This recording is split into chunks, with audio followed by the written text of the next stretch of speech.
Juste un drama. Je pense que vous avez tous entendu ce qui s'est passé au niveau de la commission nationale. Bien sûr que oui, parce que bon, c'est passé sur tous les réseaux sociaux, donc bon, vraiment, soit vous êtes en retard, soit voilà. Mais bon, je voulais quand même donner mon avis par rapport à tout ce qui s'est passé, de qui a tort, qui a raison, et bah fun fact, aucun des deux avait raison. Bon, après, la commission nationale, c'était quand même assez soft, hein, c'est juste que bon, ils posaient la question sur quelle est l'atteinte psychologique au niveau des jeunes par rapport aux réseaux sociaux.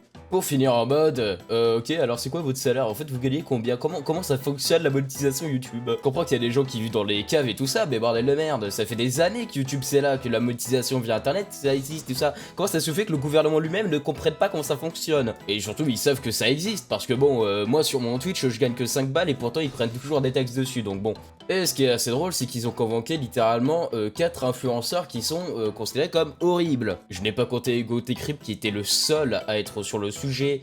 Justement, j'ai trouvé ça un peu chiant que la commission nationale commençait à poser des questions sur le salaire et tout ça. Et en soi, on peut commencer avec Nasdaq qui, bon, annonce en couleur son salaire de 100 000 € par mois, ce qui est énorme. Après, je m'en fiche, par contre, le commentaire qu'il a fait au niveau du député quand il a révélé son salaire, aïe, ça fait mal quoi, c'est... En soi, on peut juste lui reprocher de juste avoir un manque de professionnalisme, après son contenu, je vais pas juger en réalité. Ensuite, on a monsieur trompe d'éléphant, hein, Adé Laurent. Alors, réponse scientifique de ma part, si t'avais vraiment une trompe d'éléphant, tu n'aurais plus d'easy. Hein, et donc, c'est un peu fini pour ta carrière, mon gars. Après, t'avais un couple, tout le monde s'en fout, hein, voilà.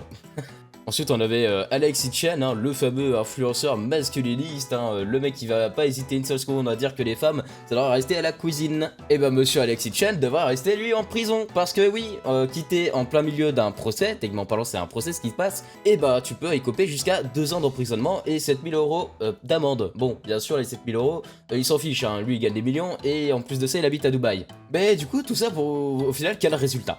Pour quel résultat on a, au final, avec tout ça? De 1, bah t'as la commission nationale qui a reçu les informations nécessaires sur comment fonctionne la monétisation, et de 2, on a des influenceurs qui ont clairement pas pu prouver que TikTok était un espace sain pour les gosses. Parce que oui, on oublie totalement cette question-là, c'est pourquoi la psychologie atteint autant les jeunes. Parce que malheureusement, les contenus de ces influenceurs-là qui ont été bizarrement bien choisis par la commission, et bah ils influencent très mal les jeunes qui commencent à croire à certaines choses qui sont pas censées être réelles. Et du coup, conclusion à tout ça, c'est que maintenant on va interdire les réseaux sociaux aux moins de 15 ans. Bon après, moi je sais que ça va pas me toucher, je veux dire, vous êtes tous majeurs, hein, pas vrai? Ah. Oh merde.